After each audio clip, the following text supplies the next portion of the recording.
Steve Forbes. This is Steve Forbes' idea. No taxation without respiration. And I just love what he's offering. I love it. I've studied it. I've studied it at length. I think it's the best plan. I mean, he's just sort of rolled it out. It is written on a postcard. Yeah, written on a postcard. It's the best plan in the world. I'll be rolling. I want to tweak it a little bit here and tweak it a little bit there. I'm going to be rolling it out in the next 30 days. Like I said, I have those 4 points I brought up. Okay. I brought up jobs, which part of that I think is we need a flat tax to ignite jobs. And secondly, I brought up the health. Third, I brought up safety in terms of national security, keeping people safe. And the fourth was the American spirit. So each week I'm going to be rolling these things out with detail. I mean, you can't give detail up here. People will start to sleep, right? Right. But, I mean, there is a lot of detail to what it is that I've created. Some of it's from what Forbes has created, and some of it's my own take on it. As an entrepreneur, knowing what entrepreneurs need in order to be able to be successful and hire new people. So now, I made an assumption, and I want to clarify it. Yeah. Is that 18% across the board? Across the board for everybody. For people and corporations, people and businesses? 18% across the board. And what will and now if you look, are you envisioning any? And I don't want you to get into any details you don't want to. Yeah, I don't want to get too deep into it. You're looking at because I remember Forbes generous personal deductions, so a family under 4 making $50,000 would pay no income tax. I mean, that was for the TV commercially drilled it into us for the first $50,000. Yeah. See, the thing that people are concerned about with a flat tax is that now all of a sudden you're not going to have certain deductions, and charities are all of a sudden not going to get any money. And I disagree with that. I agree with what Forbes says. In America, and you know this, think about your own life, right? If you've got $500 in your pocket versus $1,000 in your pocket, you usually tend to spend that extra $500. Look, you don't take your money with you, right? And so America is the most generous country in the world. We're the most generous people. I know when I have more, I give away more. I buy better gifts, whatever it may be. So I go on that premise. I think when you look back over the course of time, and again, I'm going right off Forbes with this, it is proven that this sort of model will work. You do the math back and forth, it will work. What's not working is what we have now. Okay? And what also is, look, I respect and I let me come back and say, I called the political world a cesspool when I was out there, and it is. And the one thing I really respect about anybody who's willing to put themselves forward and say, yeah, I'll run for office, let alone president, is that you realize the fact that you're going to have your knees taken out no matter what you do. If you try to do good, you're going to get hit, you're going to upset somebody. If you do something, you go the other direction, you're going to upset somebody else, and you're always going to get attacked. So I have so much respect for all these gentlemen. At the same time Marco Rubio just put together a new flat tax where it has 2 different rates. It's not a flat tax. It's not a flat tax. What it is, it's more complexities. And eventually 2 rates are going to add to 3 rates, they're going to add to 4 rates. And so if you're going to have a flat tax, you have to have a real flat tax. Right. And when you hear other people say, oh, well, we're just going to abolish the IRS. Who's going to collect our taxes? Santa Claus and the elves? Seriously, why do we have to abolish things? We don't have to abolish things. If my shipping department starts sending out the wrong orders, I don't turn around and abolish my shipping department. What I do is I fix it. And if I have to make changes in people, I make changes in people. And the IRS has got this terrible, terrible perception, of course, because of all the bad things that have gone on in the last couple of years, right? But Lois Lerner and team, there are a couple of bad apples. There are good people that work at the IRS. I mean, good people. I mean, I know somebody who actually works at the IRS. They're not a criminal. They don't want to hold me to the wall because I'm a conservative. So what I think a flat tax does is it takes an organization that's grown too big. If you want to look at it just from an organizational, from a department standpoint, it takes a department that's too big, too powerful, shrinks it down, keeps good people employed, collects those taxes in a postcard sort of way. You put people in place and you say to them, if you ever even think about doing what it is that was done in the last couple of years, you're going to jail. And I don't want to hear about you lost your emails. And I think, you can fix things pretty easily. You just have to have a will and determination to do it. Right. So that's when you talk about shrinking a department like the IRS, how do you deal with leadership at a department like that, like we're seeing now with John Glassner, where he, in my view, the way I look at it, it seems to me he's deliberately cutting back on areas that hurt the American taxpayer, like support, and in an attempt to politicize budget cuts to try to get more money for his department. How do you deal with? I believe what you see in that situation, and you could come up with 10 other ones like it in different departments and across the board. I mean, you could do it in the Department of Homeland Security, same thing. that all drives from the top. Leadership sets the tone. That's it. And so that is coming down from the Obama administration. When you look, let me just shift a little bit to immigration for a second, because there's something I forgot to say before. In the same tone, all of the lawyers who have been hired for the Department of Homeland Security, the majority of them come from pro-amnesty groups. So that sets a tone inside that department. And so that's why you're going to get a lot of push that way. You're going to have Department of Homeland Security personnel told that if they even think about enforcing the laws, they're going to get reprimanded for it. That comes from the top. Right. And so if the guy at the very top sets the tone and sets the agenda, people will follow. Let me say something about the taxes, because this is taxes a many tentacled kind of thing. It's not just one kind of tax.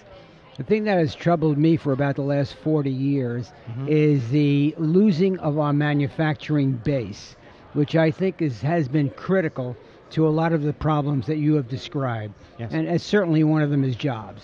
We know that. Now, if we have a government that has a certain kind of taxation policy that encourages our manufacturers to go overseas, now isn't that something which is so critically sick with our government? And we have the ways to change that in terms of refine the corporate taxes structure and encouraging these people to come back. We got jobs, don't we? We have millions of jobs. We have two things that come out of that. We have millions of jobs, and we bring back the American spirit. Exactly. Okay? Look, I told you before, I'm going to tell you again. I always water things down in a way that a third grader or a fourth grader could understand. So this way there's no... Well, given the education system, you practically have to do that today. Oh, Rich. Listen, you know what? It's always been... That was only half in jest. It's always been a successful way for me. And so I explain it like this, like I said up there. When I was a football coach, I took over a team that was 5-5, a local team. The boys are always the same boys that carry through every year. Nobody changes. And when I took them over, it was 8-2, 9-1. I had to step away and go with something to work. I handed it over to another coach who went back to 5-5 with the same boys. So how can you take mediocrity on the bookends? And then you got me in there. What did I do with those kids? Did I come up with super plays? No, you know what it is? It was the same, blocking and tackling, passing and throwing, but I brought the most out of them. So if you look at that from this perspective, what we're talking about when I say how important it is to bring back the American spirit, if we start making things here back at home, not only does that create more jobs, but it sends a message. It sends the message that America's back and people feel great again. Think about when you walk down Main Street and you see half of those stores closed. Wow. Not only is it problematic from an economic standpoint, but it just doesn't feel right. That's right. It feels wrong. It makes you feel down. Why are these stores closed, And so now all of a sudden, imagine going down Main Street and seeing those stores filled back up again. Even if you don't buy at those stores on that particular day, there's a feeling of, things are going in the right direction. You're right. That's what brings back America. That's why bringing back the American spirit is in my top 4 things you have to do. Look, everybody... We go to work, we earn our money, we try to get as much money. Why? So we could look at the pile of it on the table? No, so we could go out and live our lives and have an incredible time with the people we love and our neighbors and our friends and et cetera and so forth, and go and take your kids to Disneyland. They want to have a president in charge that they know they could go to sleep at night, they're going to feel safe. They could go to work in the morning and know the fact that they're going to be able to retain the money that they're earning, not giving it away to the government so we could pay for things like sending millions of dollars to Mexico to help them fix the discrimination in their own workforce. We're sending money to Mexico to help them with discrimination in the Mexican workforce. I would rather put that towards the veterans or build a new school. I got to learn how to talk into the microphone. No, Dennis, we've known this for years, that as long as we start losing and eroding our manufacturing base, we're not going to be in good economic shape. No. We have known this for years. So what is the nature of the disease that has propelled this kind of policy for over a generation now. What has... Well, I think we've had Republicans in office, we've had Democrats in office, but we have something insidious within our policy, our thinking, that has perpetuated this notion that we can manufacture overseas and still maintain our dignity and our economy here. Well, well, first of all, you can't. I mean, if you look at some of these manufacturing companies, just in computers and cell phones alone, right? They're making everything over in China, right. And then they're turning around, but they're selling it to the American citizens. Exactly. So it's, the corporations at the same time as being a person who is an entrepreneur. It's very hard to grow when you are paying so much in taxes. Exactly. And the thing is that if you lower my taxes and you allow me to make more money, it's not that I'm necessarily enriching myself. Yeah, all right. If I make more this, if I could buy the Mercedes versus the BMW, that's a good thing for me. But don't forget, my employees are also going to make more money. One of the greatest aspects of my life to date, if you strip away watching my kids be born and being married to my wife, has been when I've had an employee come into my office and I said to him, Bill, what you did this week was unbelievable. Thank you so much. We shipped more product. Here's a bonus. The guy doesn't look at the dollar amount on the check. He looks me in the eye and he lights up like a pinball machine. He does. Why? Because I acknowledged his hard work, and his work resulted in something that I felt and I knew about, and I gave him the bonus. If he does it again, it results in a raise. That's the way America's supposed to be. We've got to inspire people to go out and do their best. We're not doing that right now. And so if I'm a company and I'm getting taxed to death, what am I going to do? I'm not going to have that extra bonus money. All I'm going to be able to do is just say thanks, and that goes a long way.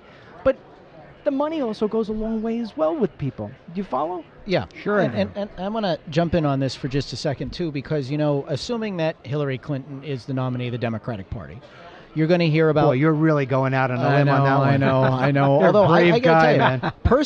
Personally, I believe her campaign's going to implode. I really do. Why? Because you're wrong. That's the first time I disagree with something you say. Well, there you go. If both of us agree, then one of us isn't necessary. It's not going it had to happen. But assuming she's the nominee, okay. You're going to deal with the war on women. You're going to hear about how unequal pay is for women in the workforce, and you know what's coming at you. So take what you just explained to Sid about how the system works, and address how you handle the. You're going to allow women to be discriminated against. You're going to allow poor people to get poorer if you want to eliminate the minimum wage, and I'm not saying you do, but you're going to, what was the thing that just was on the top of my tongue? I don't know, but there's no war on women. It's a false narrative. It's the same false narrative of saying that I'm a racist because I want to deport illegal aliens that are in this country. That's what you say when you have no defense. Right. Okay. There's no war on women. I think the way to take down Hillary. And by the way, all those greedy rich people are just going to take more of their money and not help people with it. So you're just going to help the rich get richer and the poor still get. Yeah, I get the same thing. I get people telling me, "Oh, you're doing all this so you could sell more DVDs." Well, first of all, if I did sell more DVDs than I did last month, that means that somebody else got a job. So is that such a bad thing? And what am I supposed to sell things and try to lose money? It doesn't make sense, right? So that's not right. And then if I did that and then I had to go on the welfare line, you'd complain that another person was on the welfare line you paid. So you can't win either way, okay? But the fact of the matter is I've sold less DVDs since I said the word president than I have in the last 4 years. There you go. But that's another topic. Let's get back to this Hillary thing for a second, because I think I think one of the problems with the GOP is they don't have the right messenger. I think that's one of the things that I add to the table. And Hillary is going to sell I'm the first woman president, and don't you want to get behind that? The way to disconnect those people from Hillary is not to be talking about her email server. It's not to be talking about Benghazi. You know and I know how important those topics are. You know and I know that it sets a character for her. But mainstream America? You think mainstream America really even knows we're having this summit right now? No. They're worried about Joey's soccer game getting rained out tonight. They're worried about whether or not they're going to have the muffler on the Mazda by Saturday, so this way they could go on the little trip that they were supposed to go to visit their aunt upstate. That's what they're worried about. They're living their lives. So when you hear somebody get up there, and I heard it at CPAC, you're going to hear it this weekend. It's the chasing Hillary story. And all you're doing is you're not chasing her. You're pushing her into the White House by doing that. Because when you don't say what you stand for, it used to be Obama sucks. It just can't be Hillary sucks. It can't be. So what you have to do is you have to fight her at her own game. And here's how I would debate Hillary on something. Let's say, for instance, she makes fun of me or criticizes me that I have no political experience. And then I would come back and I would say something to the extent of, well, all right, I have no political experience, but you really can't relate to these people out there. And she'll say, oh, yes, I can. That's not true. And I said, no, you can't. Okay? Because let me tell you, Hillary, what it is that you can do, which Susie America can never do. If you wanted to buy a Bentley on Monday and buy one on Tuesday, Wednesday, Thursday, and Friday, you can do so and still have an extra $50,000 of cash to spend every single day for those 5 days, and all you have to do is work for 1 hour per day giving a speech talking about what, Hillary? Nobody could relate to that. You can have 5 Bentleys in your driveway and $250,000 in your pocket for talking for 5 hours. How can you dare say that you can relate to Susie Jones and what she's going through? Because you know what? You've never had to take the nozzle from the gas and stick it in one of those Bentleys. You've never had to turn around and look at $10 turn to $50 to turn to $70 to turn to $90 and say, oh my God. Yeah. You see it every day. You've never done that, Hillary. You've sat in the back of a limousine. And that's beautiful that you can earn that sort of money if that's what the market's going to pay, but you can't connect with Susie Jones. And although it would be very impressive for you to be the first woman president, that does nothing for Susie. What I'm going to do for Susie is I'm going to ensure the fact that she's not going to make $50,000. I'm going to make opportunities so she can make 60 and 65 and enjoy more with her children. Yeah. Now, when you start getting into that, what's Hillary's defense? What's she going to say? Oh, look what having the first Bentley. Which Bentley do you want to use, Dennis? I say I don't like Bentleys. I don't even know how to start it. Look what having the first black president's done for race relations. Exactly. If Hillary's promising the same for women, then let's skip that part. Yeah, I got to fly. One more. Let's one more question. And when I come back to New Hampshire, I want to hang out with you guys. You're fun. Can we talk about STEM workers for a second? I think that's a very important thing that people need to understand. Because I saw somebody out there. I had a young man, Andrew. He's a first-year college student. He came up to me and he said to me, because I've heard your argument about STEM workers, and I love it because I'm interested in STEM. So what's STEM? STEM stands for science, technology, engineering, mathematics. And so, unfortunately, people from both sides of the aisle are always pushing for more foreign workers to come in and work STEM jobs. Basically, in short, work at Microsoft, work at Google, work at Facebook. And so what will happen, and there are people here today and tomorrow who are pushing legislation to bring in hundreds of thousands of people each year. Pretend Fenway Park during the World Series and times it by 6 or 7. That's how many people they want to bring in to work STEM jobs here in the U.S. And to defend that, what these guys will do is they'll bring out data that comes in from the think tanks that are getting their money from foreign governments and from technology companies. And they lead you to believe that they can't fill these jobs in Silicon Valley. We can't do it. We've got to import these people. Now, as being an entrepreneur for 27 years, there's something I know. Your stock cannot double, triple, and quadruple like that of Google, Microsoft, Facebook, and Apple if you can't find the right workforce. Imagine walking into a 7-Eleven or a convenience store, nobody working because you can't find it. Your store is going to close. These guys aren't closing down. They're skyrocketing. Everybody's making money. If you look at the Census Bureau, right, who doesn't get their money from foreign governments, the Census Bureau will tell you that 3/4 of American students who graduate with a STEM degree, so basically the smartest of our smart, cannot find work in the STEM industries.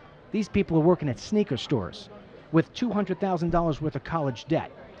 And so this hoax, because that's what it is all driven by the special interests. I would want to take that down considerably and only really fill when we can have the jobs. I mean, I've traveled this country and I've had a guy literally say to me, I just trained a guy from India who's taking my job. Where, how in Lord's name? It's Americans first and everybody else second. Say that to yourself 5 times and it will start to sink in if you're not a politician.